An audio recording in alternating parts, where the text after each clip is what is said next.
There goes, you're live.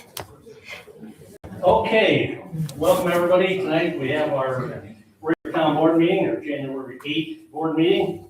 And for you people looking in, you're wondering where my board went.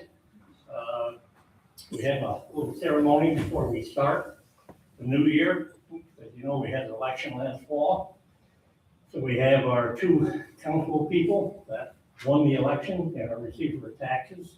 And before we enter 2026 officially, we have the judge here to give him the oath of office. So with that, I'll get up and move out of the way. All right.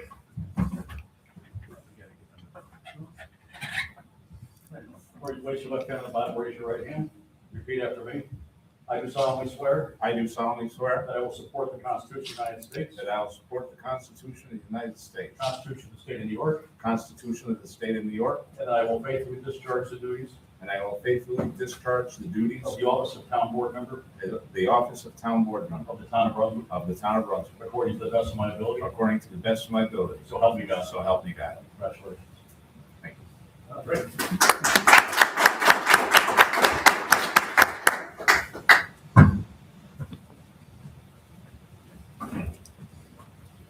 Place your left hand on the Bible, raise your right hand, please.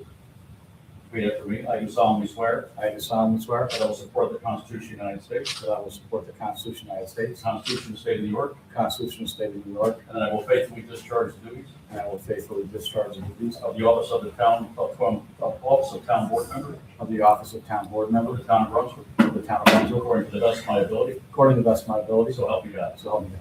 Congratulations.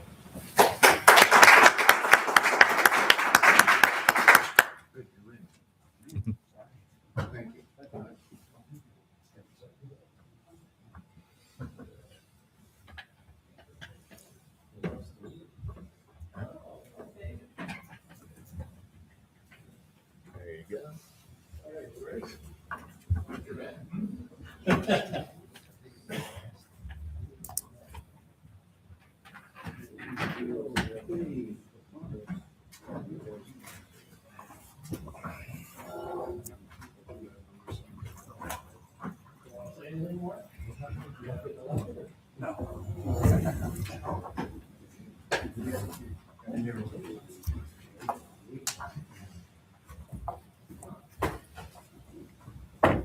Okay, my friend, we still alive? We are. I did mention the receiver of taxes. It's my understanding she got here early, so she had another commitment. And she took the oath. So congratulations, Mark and Gordy. And we're ready for a new year. So with that, at this point, I'll call the January 8th meeting in order and ask for please rise.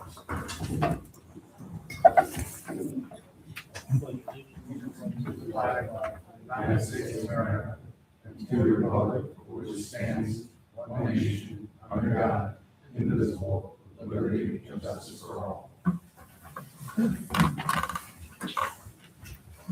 All right, gentlemen, the minutes of the previous meeting. Regular town board meeting, December 11th, 2025, the year-end meeting, December 30th, and the organizational meeting, January 5th. We've got a motion to approve, is there a second? Yeah, I'll stop, sir. All in favor? Aye. Report by elected officials and department head. Town clerk? All right.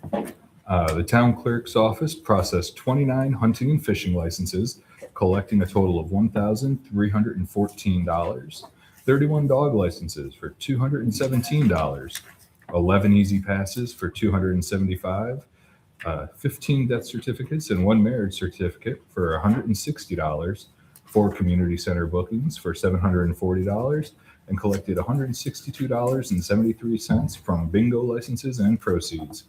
We remitted $4,999.53 to the supervisor's office, $41 to the New York State Agriculture and Markets, $1,291.87 to the DEC, and $135 to the State Comptroller's office.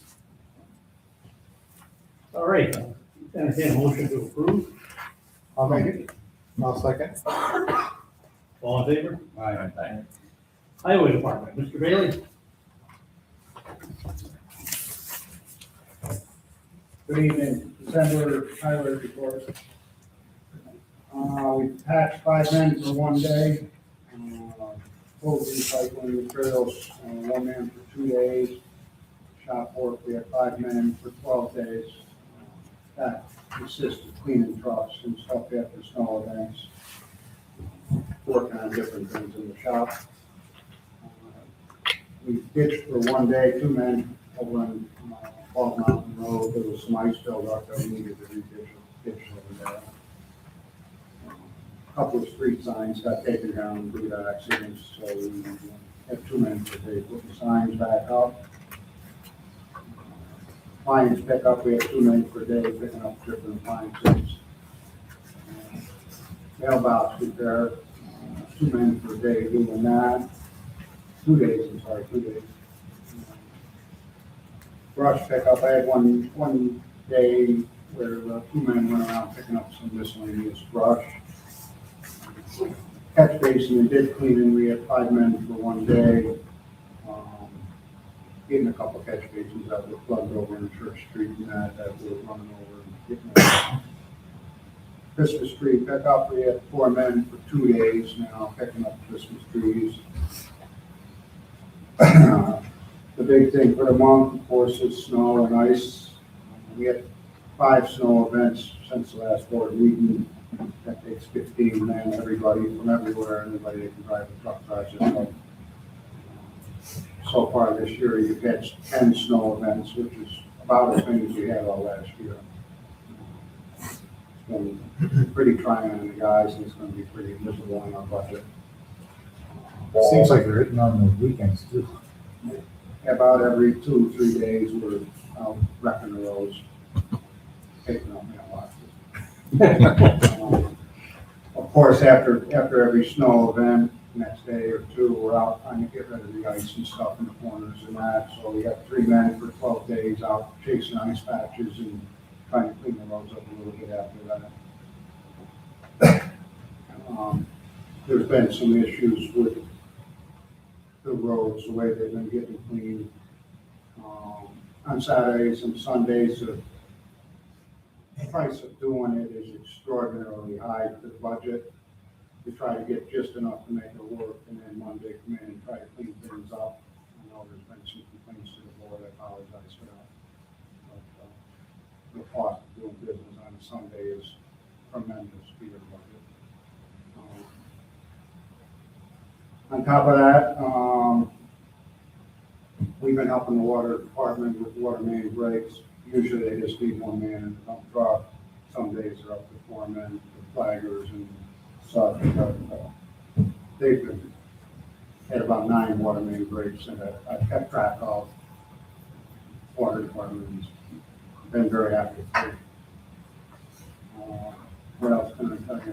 What else can we do? Any questions for Mike? Otherwise, thank you, sir. Entertain a motion for the highway report. I'll make it. I'll second. All in favor? Aye. Mr. Bradley. Water Department. Bill, can you turn that on? Sorry. Uh-oh, hasn't been on? Yeah. Sure.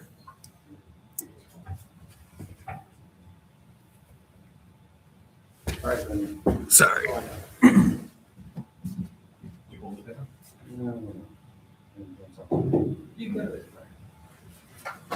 Bill, that's quite an honor. We turn it on to hear you. Thank you. Make sure I speak into it clearly. Yeah, please. Thought you were gonna sing a few notes. Well, yeah. You really don't want that. No. Entertain a motion for Bill. I was like, where's the earplugs? All right, the water report for December 2025. As Mike just mentioned, we've been dealing with an unusual amount of water main breaks.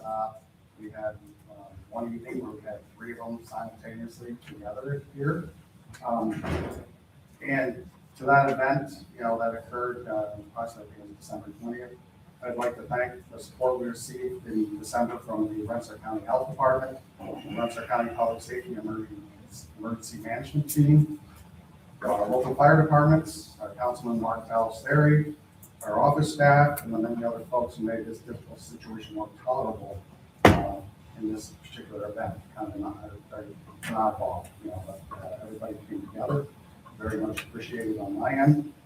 I would like to thank Kingsley Arms, who came and helped us repair the 16-inch main in the parking lot creek. It was a challenging situation that they were able to get in there and do it quickly. And if they hadn't done it that particular day, we would still be unable to get in there. The creek level came right up after that. So great job from those fellows. The only disappointing thing was that when you look at their crew, is that most of them are probably 60 years and older. So we all need younger people out there. I think young Kenny Nitz probably was the youngest one out there, and he's not young. And I also like to thank the customers who, were the communication from the office and Facebook and the web pages and everything else like that, and Mark's team was great. Very few complaints, from the public, and I really appreciate their patience and tolerance also. That puts us, because of December and the situation that we're in, puts us a few weeks behind on our meter reading. We need to, act on that very quickly. City of Troy has notified us of a rate increase, and so every day that we don't, our meters completely red is potential loss of revenue for us, because it's going to be based upon the 2025 rate, not the 2026. We're paying Troy more, and we're not getting it back in our coffers, which is not a good thing. Let's see, what else do we have? I'd like to thank the board, kind of like on a personal level and everything else like that, and Mark in the ambulance service. Had kind of the unfortunate situation occurred just down the road from me. My brother had slipped and fallen and shattered his shoulder. John Spiak from the highway department saw him on the side of the road, acted quickly. I actually was walking out of the house and I heard the sirens. I had to walk back in briefly. When I walked back out, there was the ambulance going up the road. So I would say it was a 5 to 8 minute, turnaround by the time the ambulance got out there and was addressing those concerns. So, you never want to pay more, but I tell you what, when you need it and it's there and it was there promptly, it's really well appreciated from me and my family. That's it for the moment. Unless there are any questions. Two, wondering where we stand on the dam project. I'm getting this. Right. It might come up. And then the second part would be about lead line services. Wondering where we are in that process. So, behind on the dam. Working with Reifenberg, our design engineer, Rush Reeves, has finalized the stanchions. We have the valve and everything else. They're waiting for a little bit better weather. They have the materials that are manufactured for the lighting of the pipe. It's just a matter of timing at this point. I'm expecting that will be done probably in the February type timeframe at this point. Give us plenty of time to refill that reservoir. Catwalk and all that is. Catwalk and everything else. It's the stanchions that we have to get up at the moment and the valve in place. But Reichenberg is working on that, and it's just kind of weather driven at this period of time. Second, on the lead services, we have approximately 127 unidentified services that are probable lead services. That's the approximate number. One of the things that this particular break is, and obviously we did pothole several of the ones that we suspected that might be lead, were not lead. So that's good news going up Route 2. That's one of the areas that we know that we have some potential lead services that are not unidentified. And unfortunately, in our particular situation, we do not, as of yet, qualify for state grants. Once we put together, my plan is in the next few months or whatever, to put together a plan to potentially contract out the investigations to determine whether or not the services are lead or not. And that would require potholing from the city of that type of truck to do that kind of work. And then from there, we can then proceed to go forward with a plan on how to work with homeowners to replace those services. We are eligible for, if we put in for it, for low interest funds from the state. But as of this moment in time, we do not qualify for grants. We don't meet certain criteria that the state has established. How's the McChesney sewer station?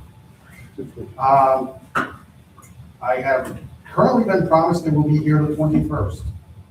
I am negotiating with them to pick up some of the charges for the rental because they are way behind the lead time. Actually, the other day, they're ready to cancel the contract. That's where we stand on that.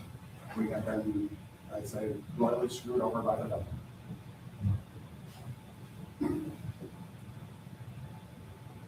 Get your answer. Thank you. Entertain a motion for Bill's report. I'll make it. Second. All in favor? Aye. I gotta mention, Bill gave out a lot of praises there, but I also want to thank him and Mike, they are our highway guys. These guys put a lot of hours in a short amount of time there, so. One thing, Bill's been whispering in my ear something about retirement, made me a little nervous, but that being said, I think he's having just too much fun here, so. You don't want to go south and lay in the sun, so, but very seriously, as you know, I've been here a while. Bill has always answered the phone 24/7. That's pretty impressive. I'm talking Saturdays, Sundays, New Year's, Christmas, which happened. And, well, that means something. So, and he's one of the ones down and fixing the actual leak himself. So I appreciate what you do, Bill and Mike. And, yeah, our big highway family spent a lot of time together. There's some nerves happening down there now, just like a regular family, but we're still all in love. We're gonna get along. We've put a lot of time together, so hopefully it's gonna smooth out, so. I want to thank everybody. Supervisor, I'd like to echo that. We opened the EOC here for what, 3 days? 3 days. 3 days. And I never really experienced actually what the water department actually does. And to see that and to see the amount of knowledge Bill has, and highway, Mike working with Bill and seeing the whole operation, the troubleshooting, the prioritization, and the lack of sleep. I don't know how you did it, so Well, kudos. I guess, I should say this, I'm remiss, because I guess I look at it as it's just my job, and the folks that work for me, it's just their job. But I do want to, publicly acknowledge the two young men that work for me, Anthony Davis and Blake Reynolds. I mean, we're down one man, and it's a lot of running around, and it put a lot of stress on their nerves and everything else, but what doesn't kill you makes you stronger. So I certainly don't, I always say it's just our job, that's what we do, but I do want to thank them also for sure. And I'm not precluding anybody else that contributed to this. Thank you. They did excellent. And I mean, to see them say, find another one and say, no, we're gonna fix it now, after being up for a day, was amazing, rather than leaving it for the next day. So kudos, Bill, to you and your staff, and Mike also, your crews. For the record, I said nice things about Bill, but I made sure I said it, the meeting after the meeting where we set his salary for the year, so. All right, Tracy, come on up. Town historian. Gentlemen, good evening. How are you? Tonight I'm here to talk about the 250th anniversary of our country. On July 4th of this year, we will mark the 250th anniversary of the signing of the Declaration of Independence. The communities across the nation will be celebrating this historic milestone, and the town of Brunswick will be doing the same. The town is planning a day of family-friendly festivities on July 5th at the community center. Some of the activities being discussed include a firework display, concert, and a variety of activities for children. We will be reaching out to local businesses for sponsorships to help support these events. If anyone is interested in helping, please contact me at the town office. I've also been still continuing to research the men from Brunswick who fought in the Revolutionary War. The majority of these men served with the 6th Regiment of the Albany County Militia, which trained in Lansingburg. So far, I have identified more than 50 individuals, and some of their names are Bone Steel, Polehammer, Leversey, McChesney, and Springer. And the Brunswick Historical Society has also been they are planning a series of events through the upcoming year to commemorate this important anniversary. One event currently under discussion is a Revolutionary War encampment and drill weekend to be held someplace here in Brunswick, to be determined yet. This event would bring the history to life and give people a sense of what it was like for the men who served during that period. I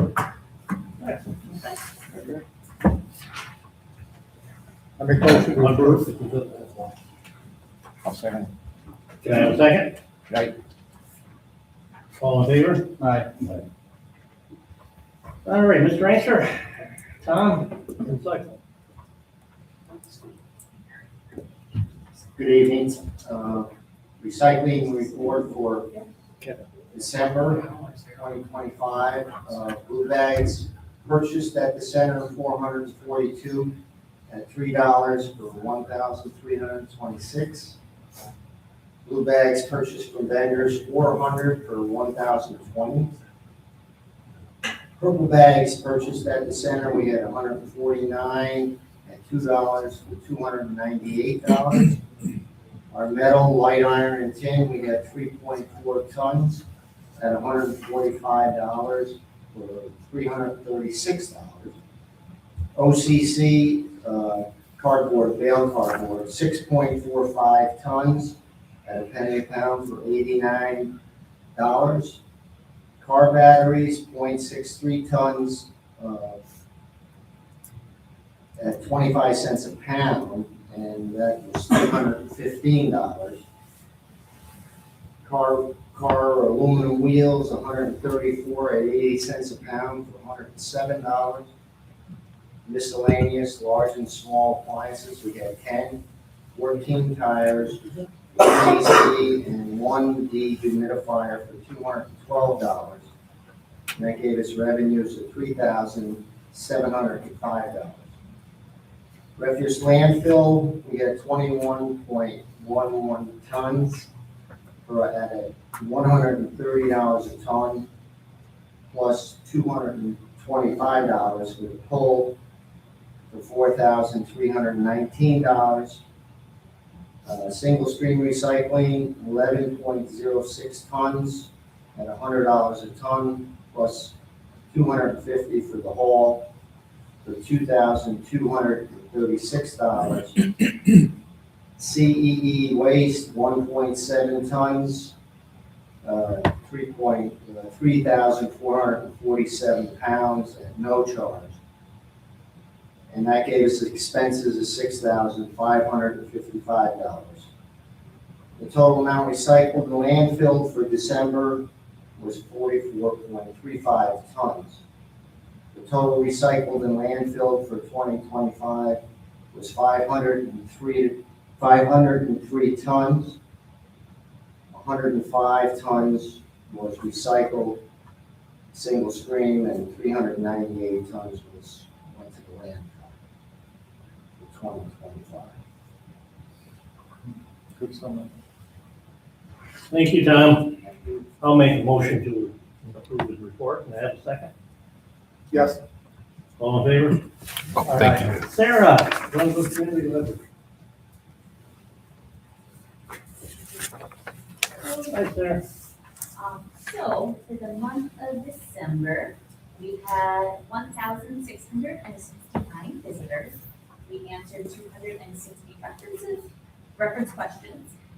We had 153 new Wi-Fi users. Our study spaces were used 257 times, and our technology was used 47 times.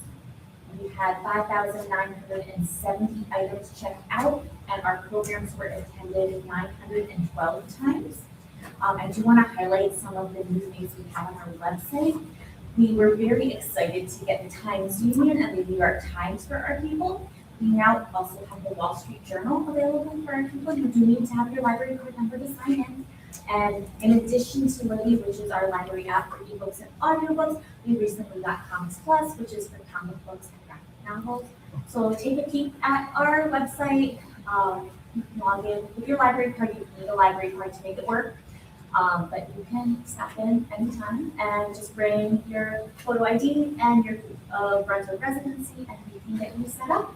And we've got some really good newspapers for you and some really good ebooks and audiobooks for you. And we'll hopefully save everybody a little bit of money. Anybody have Thank any you. questions? Awesome. Entertain a motion, please. I'll make, I'll second. All in favor? Aye. Mr. Supervisor, Yes. before we do the resolutions, Okay. I'd like to introduce Ryan French. He's the Director of Operations for North Greenbush Ambulance, to give us a little update on how things are going. Welcome. Thank you. All right, so as Mark said, my name is Ryan French, the Director of Operations for North Greenbush Ambulance. I'd like to start off by thanking this town board and the community for putting your trust in the North Greenbush Ambulance to provide dedicated ambulance service to the town. It's a huge step. I don't think it's a huge risk. I think it's a huge step in the right direction, but it's a big risk. It's a financial risk as far as the town board is concerned. A lot of town boards aren't willing to do something like what you guys did, and I hope it really shows to the rest of the county and other surrounding counties that it can be done. For those that don't know, North Greenbush Ambulance is a private, not-for-profit. We're not a municipal service. We don't actually work for the town of North Greenbush. We are a private, not-for-profit organization established in 1943 as an all-volunteer service. Grew over the years, became one of the first ALS services in Rensselaer County, and now is a fully paid ALS service. We do have a small volunteer base still and maintain a volunteer board of directors as a not-for-profit agency. So before partnering with the town of Brunswick, North Greenbush Ambulance operated 2 ALS ambulances during the day, 6 a.m. to 6 p.m., and 1 at night, 6 p.m. to 6 a.m. in the town of North Greenbush at our only station at 409 Main Ave in Lionsville. So you're literally just down the street from the Brunswick town line. It's a huge part of why this interest came to be. We pride ourselves in our strong relationships with mutual aid partners, including Coos Valley Rescue Squad, covering the town of Scottico, the Sand Lake Ambulance, which covers the town of Sand Lake and the town of Poston Hill, and the Brewer Rescue Squad, which covers the town of East Greenbush. Now that the town of Brunswick is committed to providing dedicated ALS service, we are pleased to announce that we're operating an additional 2 ambulances during the day from 6 a.m. to 6 p.m. in the town of Brunswick, and 1 ALS ambulance at night in the town of Brunswick from 6 p.m. to 6 a.m. I recognize the rollout of this didn't go exactly as planned. However, due to the circumstances that we faced on December 12th at around 1 p.m., you as the town board made commendable decisions to launch the service earlier than we had expected. We had planned for January 1st, and we decided we were going to do it that day. By 6 p.m. that same day, North Greenbush had an ambulance in operation out of the Center Brunswick Firehouse. I'm proud to say that ambulance has been staffed 24/7 out of the Center Brunswick Firehouse since that time, with no interruption in staffing. In addition, our partners from Sand Lake Ambulance immediately stepped up and offered to staff a daytime ambulance from 8 a.m. to 8 p.m. Their staffing hours are just a little bit different than ours, out of the Eagle Mills Firehouse for that time period until the first of the year, but we could get the rest of our staffing hired as needed and whatnot. And then that went uninterrupted as well. On January 1st, and January 1st, we took over that service as well, and we continued to have an ambulance there. Ours is just 6 a.m. to 6 p.m. So we're now on the 6 a.m. to 6 p.m. schedule. During this transition, the town received 69 requests for EMS response with an average response time of 8 minutes and 43 seconds, 8 minutes and 25 seconds for higher priority calls, so anything lights and sirens. Town of Brunswick, with the exception of maybe some congestion on Hoosick Street, lights and sirens really aren't going to save you much of any time, really, actually. You still got to drive safely, right?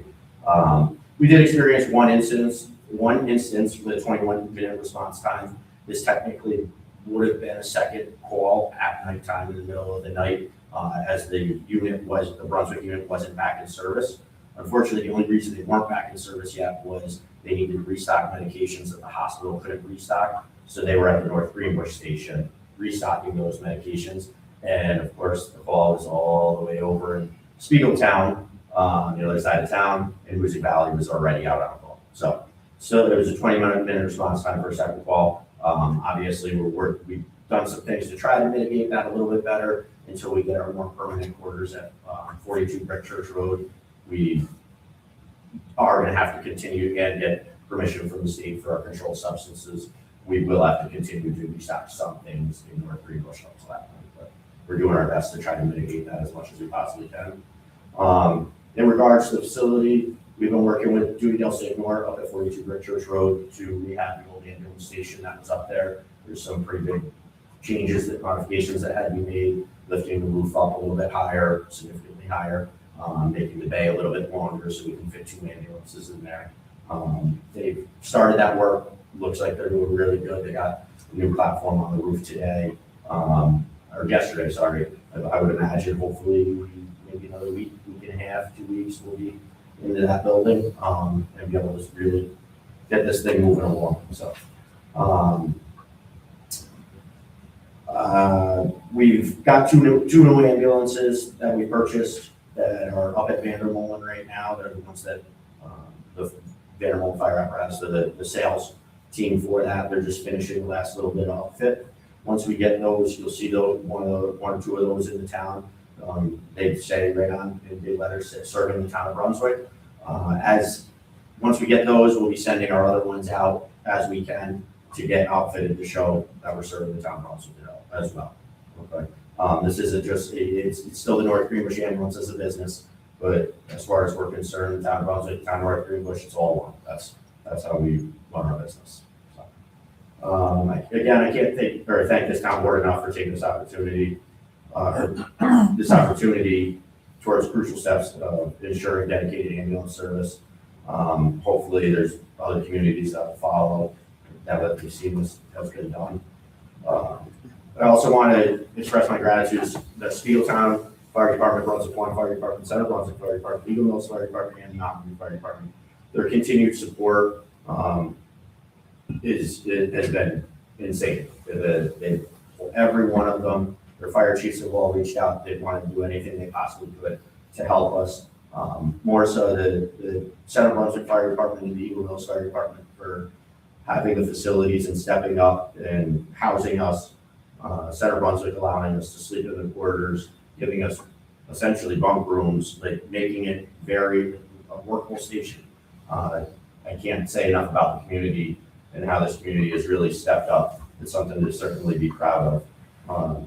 The last thing that I have is if anybody has any questions, concerns, complaints, anything like that, please reach out to me. And that goes for the community, the board members, anybody. We try to address these things as quick as we possibly can. Nothing's ever going to be perfect all of the time. Okay? You can call the station phone number, 518-283-5511, extension 1, and it'll go right to my cell phone. If I'm able to answer, I will try to answer. I know it's a North Greenbush call. So, and I just have those statistics just for the board members there, and that's it. Okay. Any questions for me? Thank you. You want to comment, Mark? Yeah, no, I want to thank Ryan and North Greenbush Ambulance, their board, for their support. Just so if there's anything in there you need to. Yeah, no, thank you so much. Stanley Ambulance for stepping up. They didn't have to during that transition period. They volunteered to do that.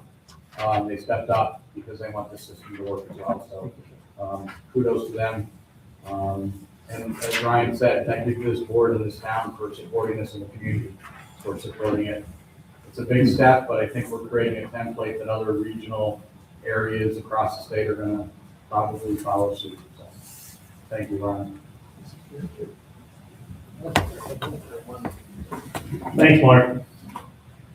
Yeah, Ryan, many of us went to a few presentations. One was over Fultonville when they were talking about the county-wide issue when it came to the ambulance service. And they had all the response times there. I sat there and I zoomed in North Greenbush, they had all these gold stars. They're number one, response time and every other thing like that.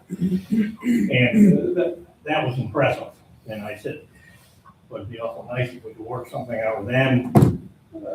If we needed another source besides who we had, we were very happy with our provider that we had before.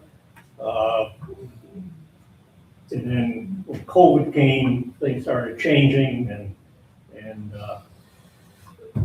we're still happy, very happy with them. But when we put proposals out, the price came in very favorable to bid for North Greenbush. So I had, and the board had no problems at all making a switch or whatever you want to call it. So I met with Joe Bott, who's the North Greenbush town supervisor, and we had a nice talk, and we both agreed that we're two pretty good sized towns in the middle of Rensselaer County. We're neighbors. It's good if we can work together. And as you mentioned, and I thank Public Safety Board and Mark Sipley, Mark Belisaire many times, and the town board. But this is working out. I want to tell you, I've been paying attention, and it's really, really nice when somebody's having chest pains.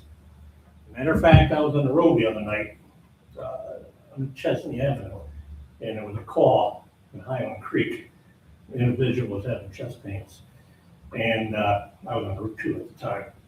Time I got there, which was, I'm estimating probably 5 minutes, there were 2 North Greenbush ambulances there and 5 paramedics. And already there. And I want to tell you, when somebody's having chest pains and you know you got an ambulance close, and you know we don't have to have a 30-35 minute wait. It's awful nice. So to be honest with you, Ryan, we try to treat your staff very nice. We try to drop donuts off to them and maybe some food with the idea that everybody would want to stay in town of Brunswick and not go over to North Greenbush again. You know, they don't want to leave the center bank. I'm like, this train's gonna end once you're up there. You gotta buy your own sodas. I did stop there, and there were 3 young ladies there the other night. I said, "How's it going?" They go, "We love it here. We love it here." They bring us goodies, and we got a couch here, and I said, "That's good." They're very good. So thank you. All right, now we're ready for the resolutions. All right. We'll start with resolution number 28, or sorry, 27, yes. Sorry, resolution 27. Resolution authorizing the supervisor to enter into a billing service agreement with the Professional Ambulance Billing LLC on behalf of the town of Brunswick. I'll offer it. All right. Second. And Councilman Sipperly, Aye. Councilman Christian. Aye. Councilman Sullivan, Aye. Councilman Ballesteri, Aye. and Supervisor Harrington. Aye.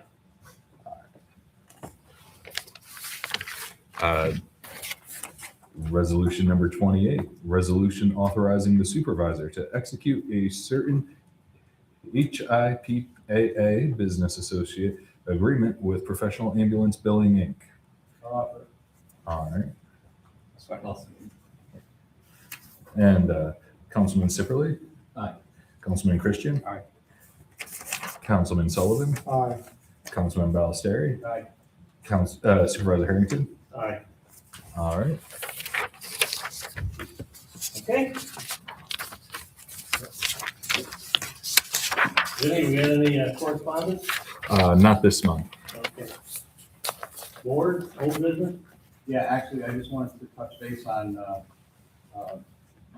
in regards to the water issues that we had, and we opened an EOC.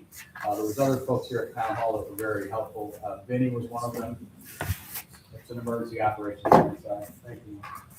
An EOC is an emergency operations center. When you have a large event or something that's gonna turn into a larger event, you want to establish something like this so you have folks that can support Bill's operation in the field and take care of a lot of different things that are going on all at the same time. Bill's a one-man band, but it was a huge event. It also brings everybody together in different specialties, experts in different fields. And the folks at Town Hall that stepped up, Vinny was very helpful. Your father, Pat, was helpful. Becky and Tracy were very helpful in getting the word out on the social media posts and the website. Tracy opened up her computer so I could do some typing and helped us get the EOC set up. I hope I'm not forgetting anybody. And of course, our town supervisor, who never takes credit for this stuff, was run all over the place, Bill, wasn't he? Probably any word of a new water main, he was. I'm so shy, you know that. So. We want you to be able to walk out the door. So kudos to our supervisor as well, who never takes credit for this stuff. So, thank you, sir. That was all. All right. New business? Yes, I have something under new as well. So you're stepping right up. Tonight. I sometimes monitor Facebook, and I think everybody does probably in this room. And there were some posts out there that talked about alerting in the town. And I thought it would be a good idea to explain the way the processes work. There's a lot of different alerting out there. So a friend of mine helped me put this together to kind of give everybody a quick brief of how things work. So your national systems, your emergency alert system, which is sometimes called EAS, this is an alert tone, and it's that crawl message you see on your TV, or the alert tone you'll hear on the radio with an audio. And this goes out to the entire broadcast area. It doesn't go out to a specific target area. And then you have what's called a wireless emergency alerts, which are WEA. Sometimes you hear the term WEA. Those go out to all cell phone providers, and that can be sent to a target area. And all three of the providers send that out. With the EAS, those broadcasts are up to the broadcasters, whether they want to put them out or not. Sometimes you'll see them, sometimes they'll be delayed. So just keep that in mind. You'll also familiar with, I'm sure, the NOAA weather radio, where you'll get alerts from the National Weather Service on things. Sometimes you'll hear a term called ICAWS. That is, and it's an integrated public alert and warning system. That's the federal government. That's the behind the scenes path that all of these things take when they get sent out. Now let's talk about the local systems. So you'll have a state, you'll have the federal, now you have state and local systems. People hear a lot of times the term reverse 911, okay? Reverse 911 is when geographically an area is circled, and it's designed to call landline phone numbers, which we all know are very few and far between anymore. However, a lot of these reverse 911 systems now allow WEA, right, the wireless, which hits all the cell phone companies. So Rensselaer County has a reverse 911 system. So in an emergency, if we had to do what, say, Montgomery County did for this national, well, not National Grid, it was a natural gas tractor trailer fire. Montgomery County circled the area of a mile around that incident and sent out a WEA, let me correct that, a reverse 911 that hit all the landlines and WEA, which hit all the cell phones, to tell people to evacuate in those areas. Most recently, I think a day or two ago, maybe yesterday, Petersburg experienced a propane leak up there, and they evacuated for a half mile around that incident. Rensselaer County drew a circle around that incident and activated, I believe it was 79 homes, got a message to evacuate. They also went door to door as a secondary precaution. And then you'll have sign-up services. A lot of people have heard New York Alert. All right, you can go and you can sign up for that, for notifications, and you can select what you want to be notified of. And that's done by county. So me, for example, I have a camp in Oswego County. So I like to get notifications from Rensselaer County and Oswego County. So you can select multiple counties. But you pick what you want to be notified of. That's not an emergency notification, okay? And then New York State launched recently, they call it 333-111. If you text to that number, you can select a county you want to be notified of anything, and they'll be mostly weather events, or it could be emergency broadcasts as well.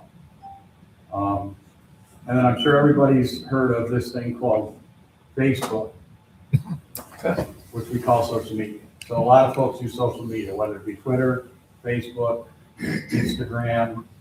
That's another way to make notifications. So just to clarify, Rensselaer County does have the capabilities in an emergency.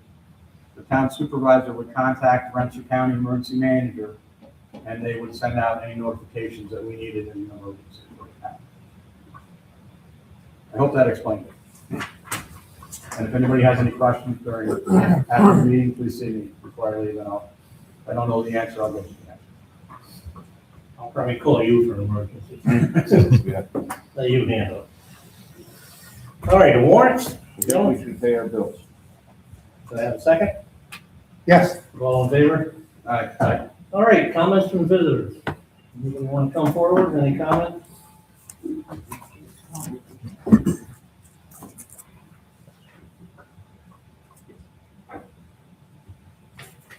Hi, Mary Ellen Adams from Bradley, Troy. I want to thank the highway and the water department. You guys did awesome. And the Facebook, all the social media updates, that was incredible. I just felt so bad every time you see another water break because it's the busiest time. The holidays, the weather, everything. So you guys all did a fantastic job. So thank you. I think Mark just referenced the propane leak in Petersburg, and then there was the compressed natural gas fire on the truck on the thruway, and the amount of work that I went in for those areas to evacuate, and I guess everything, all the safety measures worked.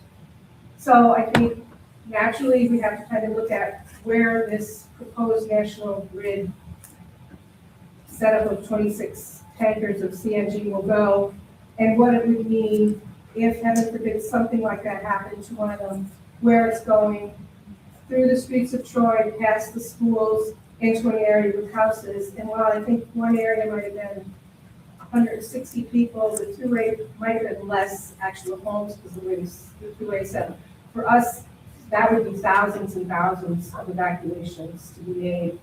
So I think that that's just something to keep in mind as that plan is looked at, is what would it mean to the communities of Troy and Brunswick in a residential area to have that, and as those travel through, they have a big pothole. I don't know what jars things to start a fire, but so that being said, then I just wanted to say in July I had reached out to DOT about on Route 7 that area of merge at Sycamore Avenue, and because that's like that causes the bottleneck all the way down, and that's probably a key contributor to the frustration of people all the way up. So I had asked about, could they make a notification of the merge a little bit further down in Troy, so people didn't get almost to that intersection and realize in such a short distance they were gonna have to move over. I'd also asked for do not block the intersection sign, because the people there in Coolidge, it's standstill or like 2 seconds an hour speed. So they did respond to me, and I didn't notice this was, the letter dated December 30th, so it showed up in between the holidays, so I'll just go through stuff. And I'll give this to me to copy for everybody. It went to the City of Troy engineer. Hold on, I'm not sure why they did go to somebody here, but anyway. What they are saying is that because in the period of from 2022 to 2024, they looked at the period, stretch of Mount Pleasant to Cortland, which I couldn't get it to measure on my odometer, but it's 10 car lengths, because traffic was at a standstill today, so I counted 10 car lengths. So in that period, there were 60 crashes in that time period. So when you look at that short of an area and that number of crashes just there, that's pretty significant. They felt because half of them at least involve emerging traffic, they're gonna do something to make those signs more noticeable. It's a very congested signage area because you got the gas station, street sign, you're welcome to Brunswick, all kinds of stuff, but they're gonna be working on something. They did say that we didn't meet the crash threshold for merging traffic problems to put a sign for that, and it's a congested area, so I just wanted you to know about that. And I'm gonna follow up with Lauren about the blocking intersection still, but, so they're gonna work on that, and I don't know if it'll make a difference, but hopefully, so I don't know, is Wayne our engineer? Is that, Yes. so when I respond to her, I'm gonna say that it should have been CC to him as the representative for the Yeah. county. All right, and I think the reenactment idea would be awesome. If you've ever done one, it's fantastic. They're wonderful. And if kids can get involved in it and watch it, it's just really a great way to reinforce what our ancestors went through. Thank you. Mary Ellen, thank you. Mhm. Thank you. Anybody else at this point? I'm Jim. Yeah, well, mid-vote there.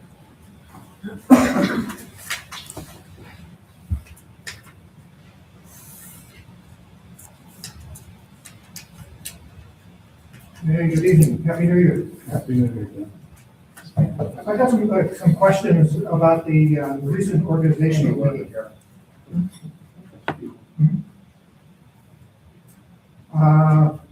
Where there were 26 resolutions approved in 12 minutes, it might have been a Guinness record. I don't know. Anybody go for this? Which gives them approximately 28 seconds per resolution, okay? And then stuck in the middle of all that was resolution number 6, which was concerned with appointments to the planning board and the zoning board of appeals, okay? And I've got questions about these appointments. For example, were these appointments to vacant seats, or were they reappointed to a position? There's always a term up, so there's a term up in planning and the zoning. So there's two appointments made there, so, So one went to the planning board, yeah. and the two, And one with the planning, one with the zoning. okay, so there's a new person going on the planning board, Yes, and a new person going on the zoning board, correct. okay? Could you describe the process that put Mr. John Manello, onto the planning board? Yeah, what I said before is, what you're doing is addressing the board tonight. I mean, we're not here to answer questions, verbatim and back and forth. I mean, if you have concerns, state them, so. What's the process? So your question is, what's the process? Mhm. Do I have to answer that tonight, or? Well, it's a public comment time. Generally, you have people come up like Mary Ellen did and say what they want to say. It's not question and answer time. And of course, excuse me. Yeah. And of course, there was an organizational meeting and maybe that question could have been raised at that time, but, Mhm. you know. Okay.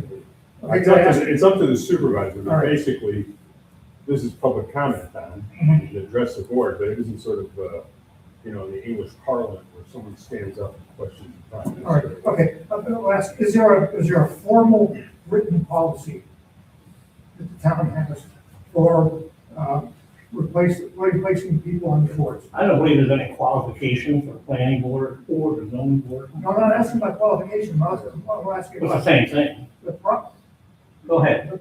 is there a written policy? How to pursue it? Like, for example, this is sort of like a deja vu all over again. A year ago, Mr. Chorney was put on the planning board, right? And Kim Jensen came up and asked about what's the policy for putting people on the boards, right? Mr. Grunberg was one of your first meetings, I think, in January. This was in January a year ago. And then you volunteered from your experience that the vacancy would be posted or should be posted, and the relevant resumes of the interested parties would be accepted, and then a decision would be made among those resumes that were received. I don't remember saying that, but the minutes Well, speak for themselves. There's no requirement. In other words, I'm not aware here in the town, because I've been here a year, I don't know that there's any policy. I'm the town attorney in East Greenbush, I don't think there's any written policy there either. It's basically, talk to people who are interested in the position and the decision's made and you make the appointment. Okay.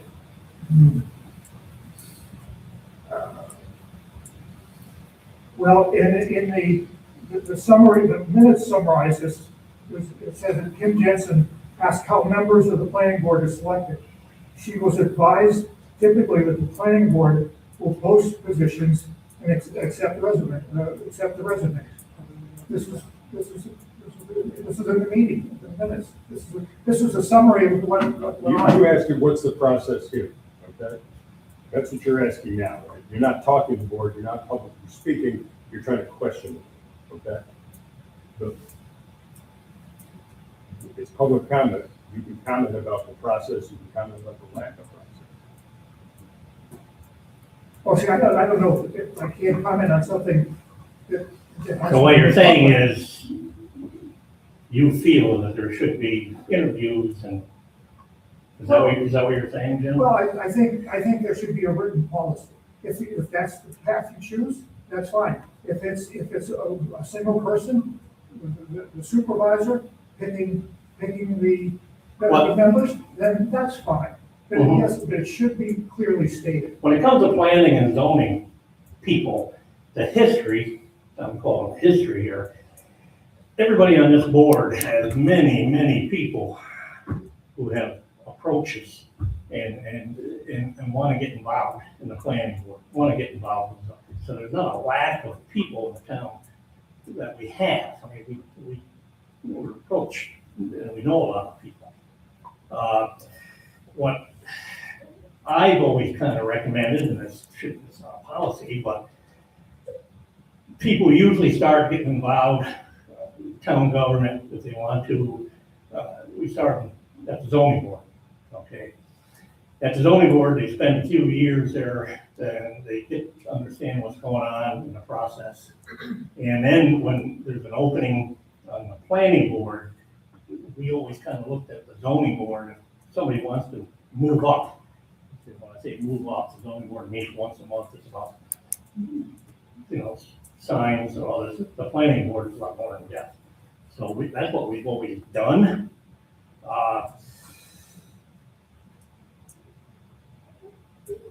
The gentleman that we put on the zoning board, his name is Matt Grab. He's a young individual, family man. Bought the old Dempsey Farm land house up on Mickle Hill. He'd been asking me and asking some of the other boards, he was one of them, if they ever have anything I can do for the town, I'd be very interested. I thought personally it would be time to get somebody new involved. So there's a term up on the planning board, and that gentleman was on there for a while. We did not reappoint him. He was on there for his term, and we thought we'd open up and give somebody else a chance. So John Manello III, we had all kinds of history on the zoning board and the fire companies and the whole thing. We moved him up to the planning board and put Brad in on the zoning board. So I mean, that's kind of how we did that. So I don't know if that's a long process or what. Well, I went back and looked at the video, this meeting in January last year. And after with regard to the formal what I call the formal application process, Phil, you said, we will do that the next time. Was I talking about planning and zoning? Well, that's. I can't. No. Talk about that. Okay, specifically, it was talking about the planning board. I was talking about the planning board, I said we open up. We will do that the next time. That's what. And this is why, we don't get the question answered, because you come in, which is fine, and we open our doors and we let you sit here in the chair, and we have you look at things, so you got all this history. Now, I don't remember ever saying that, but I can look at the minutes. But what I had said is, right now, we're feeling that maybe we would open up for a town clerk. Our deputy town clerk is assumed the role, Cheryl, but she just informed me that she does not want to be town clerk. So we will interview, we will open that up, the whole town. That's fine, I'm not I mean, all that. I'm not talking about all the employees in the town. Oh, okay. That's something else. Talk about planning. I'm talking about the, yeah, specifically this, you know, if, we'll do it that way next time. Well, this is the next time. Okay. This is the next appointment to the planning board. It wasn't done. Right? If you repeat this, you know, we'll do it right the next time. Not Oh, do it, not do it right. The next time we did something wrong this time? Oh, Is that what you're saying? no, I just. It is applied that way to me. Jim, I don't really feel that there's anybody any more qualified than John to come from the zoning after all these years and all this background, and all this history. I'm not talking about any. What I'm saying, I don't think there's anybody else out there. I'm not talking about anybody's individual talents or abilities. I'm talking about the process you're following. Okay. Okay. Well, I think the planning board and the zoning board are really important parts of the town government. I think you agree with that. You know, these boards determine the character of our town. I mean, if you consider. Exactly. Somebody with some experience, Excuse me, Phil. somebody with some experience on the zoning, somebody understands what people are concerned about would be a great addition to the planning board. Go Well, ahead. I'm referring to Mr. Graff, I'm pretty quite qualified. You know, there's a lot of talent in this town, in the public. And there'll be a lot of people who would respond to a posting for an opening in these positions. I just want to say, look at the whole basket of talents that you have. Not the one person that you might want to invite in and put on board, okay? So I think there are two actions we need. I think we need an open, formal process that stated clearly how it's done, okay? And I think the other thing is, I think you have to want to address this bit of the selection at a regular town board meeting, right? Not at a super fast lightning round special organization where you get 28 seconds to decide on a person. Because obviously it was not any discussion about the qualifications of this person at the meeting, right? Okay. Well, we'll do it right the next time. We'll do it right the next time, in your opinion, so. Just so people. Just so I'd like to make a point. Sure. Jim, just so you're aware, we receive board packets in advance of the meeting, are able to review it. This is what I If we have any questions regarding any of the resolutions. Generally, the organizational meeting at the beginning of the year is normally the same resolutions every year. And you want to get your appointments and your salaries and other things done at the organizational meeting. So we do get these in advance. It's not like we come in here 28 seconds later, we all say yes. So that's just a point of order. I'm not looking for a rebuttal from the public. Exactly. I was gonna say the same thing. We all receive a packet. It's the same packet every year. And it's questions like, what bank do we want to use? What's the official newspaper in the town? What petty cash does the highway people get? They're all pretty simple things, and we've seen it, we look at it. You know, we can stretch it out for a couple hours, but there's no need to do that, so. Okay, Yes. all right, anybody else? I'll go back, no, I just want to ask a question. There's such a thing as consent agendas, I don't know if you guys do I'm those. sorry. You give it one try.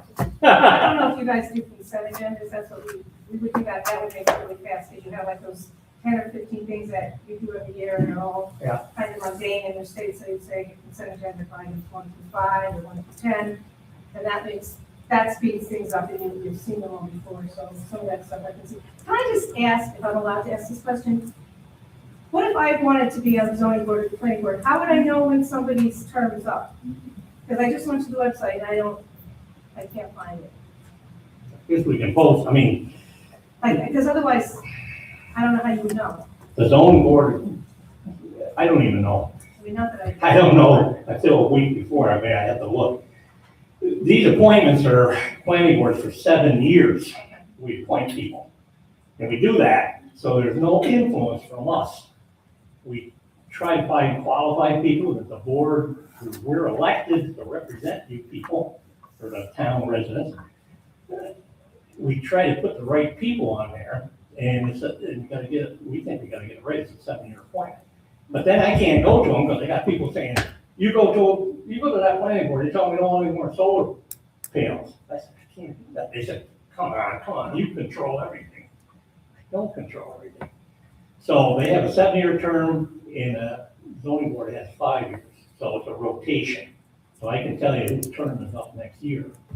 I mean, I think to Jim's point that our town is a gifted town. We have a very diverse population, a lot of talent here. I know. So it would be to your benefit too, if people were aware of it. And you might get 20, who knows? That's a long time to commit. But just to have it out there and let people know, you might be interested in who you're from. And usually, they do what we consider an outstanding job, our planning board and our zoning board, I think they're doing a fine job. So usually it's a reappointment. But this year, I said, let's get somebody different, let's try to get somebody else involved for the planning board, or the zoning board and the planning board. So that's why there's a change this year, nothing against the individual we didn't reappoint. Oh, yeah. I will tell you right now, for the record, there will be an appointment for a zoning board next year and a planning board. So it's a year away. Right, but John, January just of saying, next year, so. that's something that people, should know, should be aware of, so that if they're interested, they can do. Because I know there's one of our local towns that actually put a thing out and said they accepted resumes and interviews and stuff. So I just think, we're that good. We can do that. Yeah, I have other towns tell me, nobody wants to serve in these boards, so we have to advertise. We don't have that situation in our town. We've got a lot of people that approach us, it's interesting. Mr. Bradley, sir. I said nice things about you, so be careful. I know, yes. I've pondered this for a while. Bill Bradley, Paul Monroe. As this evening, we appointed 2 new members and they took their oath of office. We pledged allegiance to the Republic. If you go back to the founding, we talked about the 250th anniversary of this country. If you go back to the founding of this country, it was established as a republic. That's conglomeration at this point of 50 states and territories. Currently, when I watch on the news, I see that republic being torn apart. I see, good Republicans like ourselves, and the reason why I'm up here talking is because I think, we don't think that we can do anything about what is happening and what's happening, to our Constitution and what's happening in this country. I just would like to say that, I think that there's a lot of legislation that needs to take place. Immigration is broken, but you're not going to cure it by sending stormtroopers out. It just causes more division. Not that, there shouldn't be some sort of enforcement. It's how you, my father would say, it's not what you say, it's how you say it. All right? What is occurring in this country is not democratic. It's going more towards a somehow legitimately dictatorship of a sorts. So, I think from the bottom up, they say all politics is local. All good Republicans should, I think, raise our voices up to object to what's happening in this country right now and to, go back to 3 co-equal branches of government. And that's not happening. I just want to get that off my chest, I guess, And I hope, you folks would see that the same way. Thank you. Here. Okay. Are we all good? Entertainment. I'll move for adjournment. Oh, thank you. All in favor? Aye. Thank you. I didn't sign that. The warrant thing.